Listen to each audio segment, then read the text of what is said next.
Feet was involved a little bit just now. It was fine. Shoulders too tight. Notice that in the beginning, when I say that you just involve only arm and shoulder. Now, your hand, the last time when I saw you was very, very good and fast. Now let's see if this can do. Now that, let me see another one.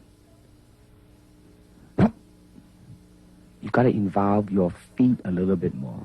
You see? Hand and feet. Got a hand and feet. Go pretty good.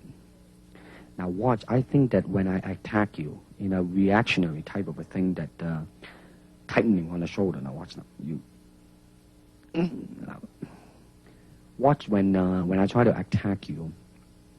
I think when you react to it, you know, then you just do not tense yourself too much, you know. You just then react and just boom, go into it.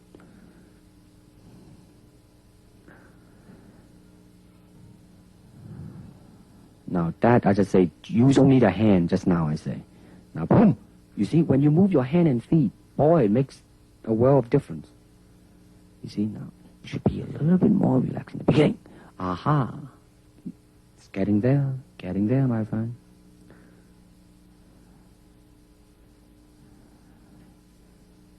Watch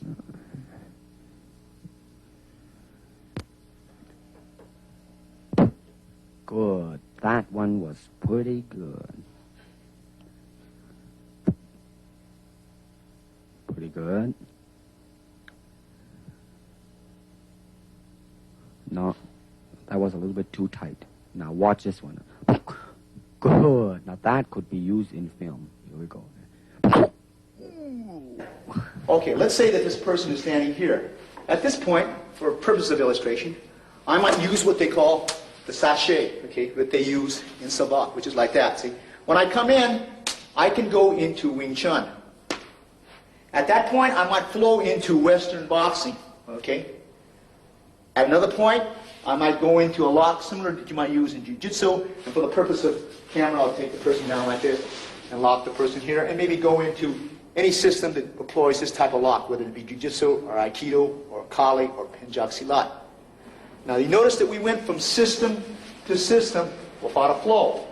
Okay? I might stay out here, use any particular kick, break into Wing Chun range, and right from here, use a Muay Thai elbow, all right? And for the purpose of the camera, I'm going to go slow and come into various lock position over here. Okay? This is what we call the Jeet Kune Do blend. It is not a system where we go from discipline to discipline without a thought process. And this is very important in the concept of JKD. The karate punch is like an iron bar. Whack! A Jeet Kune Do punch is like an iron chain with an iron ball attached to the end, and it go whang, and it hurt inside. Hayward Nishioka, the Japanese-American national judo champion, who is also a black belt holder in the Shotokan style of karate, ran a scientific test in a California university to find out the difference between a karate punch and a Jeet Kune Do punch. And the finding is that indeed the Jeet Kune Do punch is more powerful and destructive than the classical karate punch. And when you do punch, now I'm leaning forward a little bit, hoping not to hurt any camera angle. I mean, you gotta put the whole hip into it and snap it and get all your energy in there and make this into a weapon.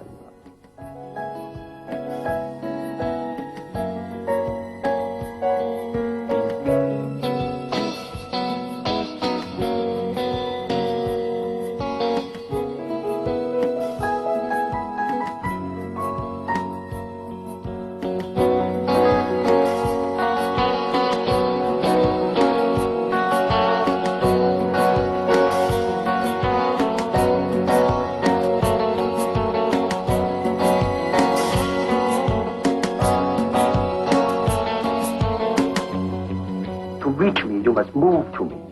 But your attack offered me an opportunity to intercept you. Don't charge him blindly. In combat, distance is a continually shifting relationship, depending on the speed, agility, and control of both fighters. It is a constant, rapid shifting of ground, seeking the slightest closing, which will greatly increase the chances of hitting the opponent. Okay, so I'm going to start off first with the footwork system, because this is the mobility system or the transportation system or the system of delivery, okay?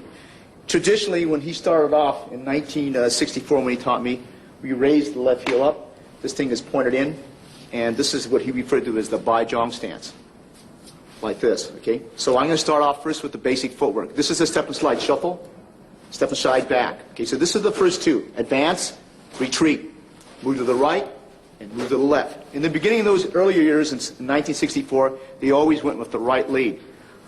But as time went on, we decided to go both left and right lead. So we again practiced our footwork with advance, retreat, move to the left, move to the right. Then we advance and retreat in one motion, and we retreat and advance. Double advance, double retreat, double left, and double right. This should be also done on the right lead as I'm doing here very slowly, okay, and switching over as so, okay. The basic footwork in which we use, okay. This method here, he taught us also, is slide and step. And slide and step advance.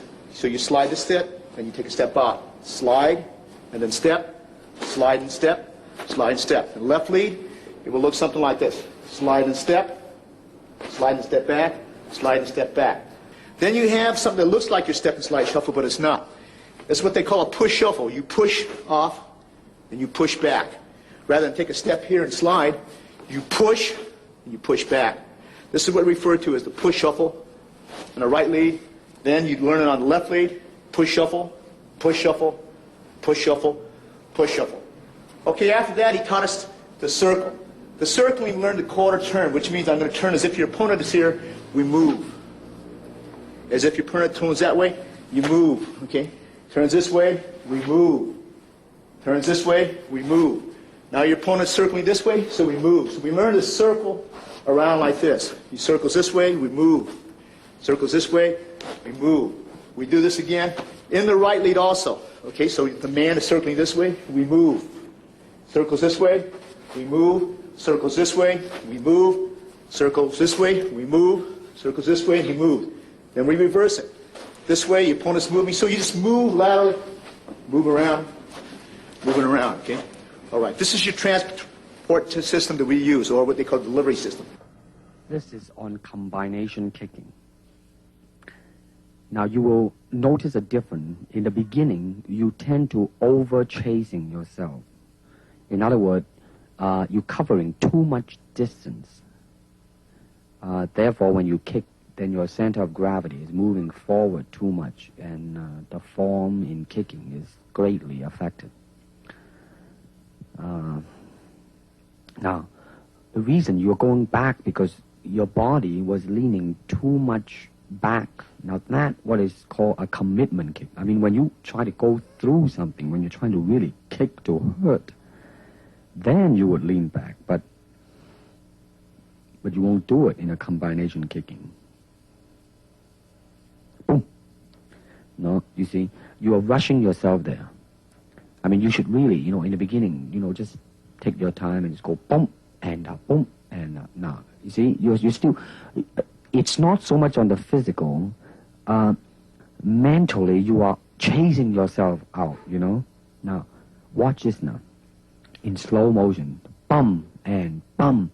But you see, the body line is always there instead of overreaching, you know what I mean? You kind of rest back. But as you progress on, though, here we go. 1 and 2, just easily, you know what I mean? Here we go. And 1, that's good. 2, and then once you get that, then you go into the kicking form, make sure that it is right, and 2 and 3. Now you are more in control now. You are more thinking of 1, 2, 3.